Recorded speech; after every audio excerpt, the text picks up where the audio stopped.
গোটা ভারতবর্ষে কবে কোন রাজ্যে ভোট, ক দফায় ভোট হবে, পশ্চিমবঙ্গেই বা ক দফায় ভোট হবে এবং পশ্চিমবঙ্গে কবে কবে কোন কোন জেলায় ভোট হবে, সমস্ত কিছু আজকের এই ভিডিওতে জানবো। এছাড়াও এই লোকসভা ইলেকশনের রেজাল্ট কবে বেরোবে সেটাও আজকের এই ভিডিওতে জানবো। তাই ভিডিওটা খুবই গুরুত্বপূর্ণ হতে চলেছে, আপনারা মনোযোগ সহকারে ভিডিওটা দেখতে থাকুন।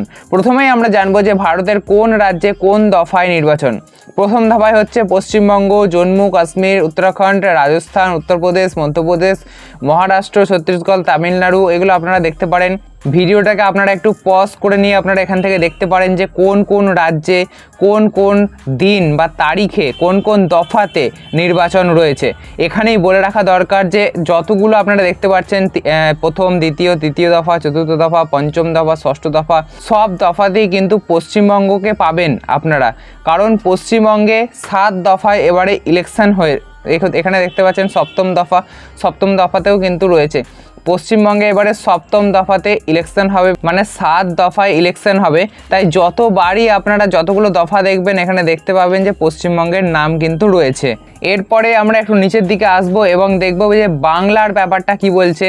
বাংলায় কবে ইলেকশন, কবে কোথায় ভোট। বাংলায় 42টা লোকসভা কেন্দ্র রয়েছে। প্রথম দফায় 11 এপ্রিল শুক্রবার কোচবিহার, আলিপুরদুয়ার, জলপাইগুড়ি। দ্বিতীয় দফায় 26 এপ্রিল শুক্রবার দার্জিলিং, রায়গঞ্জ, বালুরঘাট। তারপরে তৃতীয় দফা 7ই মে মঙ্গলবার মালদহ উত্তর, মালদহ দক্ষিণ, জঙ্গিপুর, মুর্শিদাবাদ। চতুর্থ দফাতে আপনাদের অনেকগুলো এখানে দেখতে পারবেন। 13ই মে সোমবার বহরমপুর, বোলপুর, বীরভূম, কৃষ্ণনগর, আসানসোল, বর্ধমান পূর্ব, বর্ধমান, দুর্গাপুর, রানাঘাট। আর পঞ্চম দফাতে রয়েছে বনগাঁ, ব্যারাকপুর, হুগলি, শ্রীরামপুর, আরামবাগ, উলুবেড়িয়া, হাওড়া। ষষ্ঠ দফা 25শে মে শনিবার রয়েছে পুরুলিয়া, বাঁকুড়া, বিষ্ণুপুর, ঝাড়গ্রাম, তমলুক, কাঁথি, ঘাটাল, মেদিনীপুর। সপ্তম দফা এবং শেষ দফাতে রয়েছে ডায়মন্ড হারবার, বসিরহাট, জয়নগর, দমদম, বারাসাত, কলকাতা দক্ষিণ, কলকাতা উত্তর, মথুরাপুর এবং যাদবপুর। এই হচ্ছে পশ্চিমবঙ্গে কবে কোথায় ভোট হবে সেটা হচ্ছে এইখানে, এটা হচ্ছে লিস্ট, ঠিক আছে। এছাড়া ভোটের যে গণনা সেটা আপনারা এখানে দেখতে পাচ্ছেন যে ভোট গণনা হবে 4 জুন মঙ্গলবার দিন। তো পশ্চিমবঙ্গের ব্যাপারে আপনারা এখান থেকে জানতে পারলেন। এছাড়াও আরও অনেক কিছু জানার রয়েছে, যদি জানতে চান তাহলে ভিডিওটা সঙ্গে থাকুন, পুরোটা দেখুন। পশ্চিমবঙ্গে ভোট হবে 7 দফাতেই, পশ্চিমবঙ্গের পাশাপাশি বিহার ও উত্তরপ্রদেশে 7 দফায় ভোট হবে। একটু আগে যেটা আপনাদের বলছিলাম যে 7টা দফাতেই পশ্চিমবঙ্গে ভোট হবে। গত লোকসভা নির্বাচনেও পশ্চিমবঙ্গে 7 দফাতেই ভোট হয়েছিল। প্রথম দফায় কোচবিহার, জলপাইগুড়ি এবং আলিপুরদুয়ারে ভোট। প্রথম দফার ভোট 19শে এপ্রিল। রাজীব জানান মোট 7 দফায় নির্বাচন হবে। প্রথম দফার ভোট হবে 19শে এপ্রিল, দ্বিতীয় দফার ভোট হবে 26শে এপ্রিল, তৃতীয় দফার ভোট হবে 7ই মে, চতুর্থ দফার ভোট হবে 13ই মে, পঞ্চম দফার ভোট হবে 20 মে, ষষ্ঠ দফার ভোট হবে 25শে মে, সপ্তম দফার ভোট হবে 1 জুন আর ভোট গণনা হবে 4 জুন। তিনি আরও জানান রাজনৈতিক দলগুলিকে নোটিশ পাঠানো হবে, সেখানে নির্বাচন নিয়ে আমাদের নির্দেশিকা থাকবে, যাতে নির্বাচনী আচরণবিধি বজায় থাকে সেদিকেও নজর রাখা হবে। প্রচারের সময় প্রার্থীরা যাতে কোনোভাবেই সীমা অতিক্রম না করেন সেদিকেও নজর দিতে হবে। প্রার্থীদের কোনো রকমভাবে বাজে ভাষার ব্যবহার করা যাবে না, শিশুদের প্রচারের জন্য ব্যবহার করা যাবে না। 2100 পর্যবেক্ষক নিয়োগ করা হচ্ছে, ওই পর্যবেক্ষকদের কাজ সুষ্ঠুভাবে নির্বাচন হচ্ছে কিনা সেদিকে নজর দেওয়া। এছাড়া আরও বলা হচ্ছে ভুয়ো খবরের সঙ্গেও লড়াই করতে হবে, ভুয়ো খবরের সঙ্গেও লড়াই করবে নির্বাচন কমিশন। রাজীব জানান কোনো রকম ভুয়ো খবর যাতে না ছড়ায় তার দিকে নজর থাকবে, তার জন্য অন্য ব্যবস্থা রয়েছে। নতুন প্রযুক্তি ব্যবহার করা হবে, কিভাবে ভুয়ো খবরের রমরমার সঙ্গে লড়াই করতে হবে তা নিয়ে প্রশিক্ষণ দেওয়া হবে ভোট কর্মীদের। অভিযোগ পেলেই কড়া পদক্ষেপ করা হবে। বেশ কিছু বাধা পেরোতে হবে মুখ্য নির্বাচন কমিশনার। রাজীব বলেন সুষ্ঠুভাবে নির্বাচন পরিচালনা করতে বেশ কিছু বাধা পেরোতে হবে কমিশনকে। তার জন্য অনেক কেন্দ্রীয় বাহিনী থাকবে যারা 24 ঘন্টা দায়িত্ব পালন করবেন। হিংসা ও রক্তক্ষয় হতে দেওয়া যাবে না। তিনি জানান সঙ্গে সঙ্গে জানানো যাবে কমিশনকে, সঙ্গে পদক্ষেপ করবে কমিশন। জেলা শাসকদের সঙ্গে যোগাযোগ করা হয়েছে।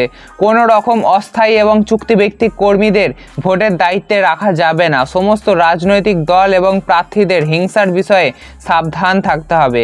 ভোটে যথেচ্ছভাবে টাকা ব্যবহার করাও রদ করা হবে বলে জানালেন রাজীব।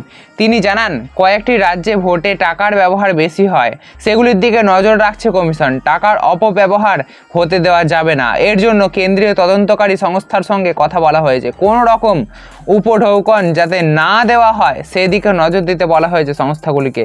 সমস্ত বিমানবন্দরগুলির দিকেও নজর রাখা হচ্ছে। রাজ্যগুলিতে কোনো হেলিকপ্টার নামলে তা অনুসন্ধান করে দেখা হবে। এবারে আসা যাক নতুন ভোটারদের ব্যাপারে। নতুন ভোটারদের মধ্যে 85 লক্ষের বেশি মহিলা।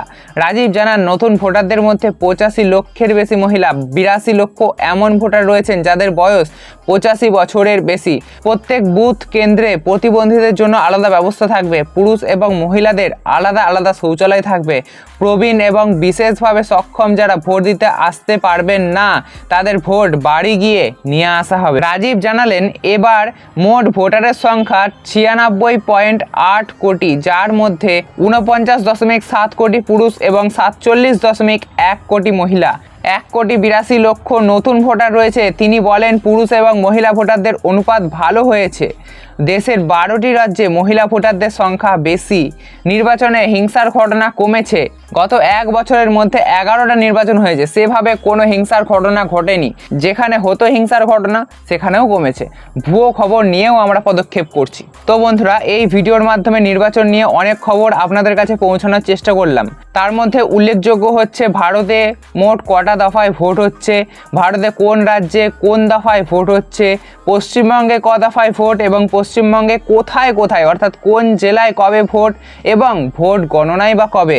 এছাড়াও আমরা এক্সট্রাভাবে আরও অনেক কিছু জেনেছি, যেমন নতুন ভোটার কত যুক্ত হয়েছে, মোট ভোটারের সংখ্যা কত, ইত্যাদি ইত্যাদি।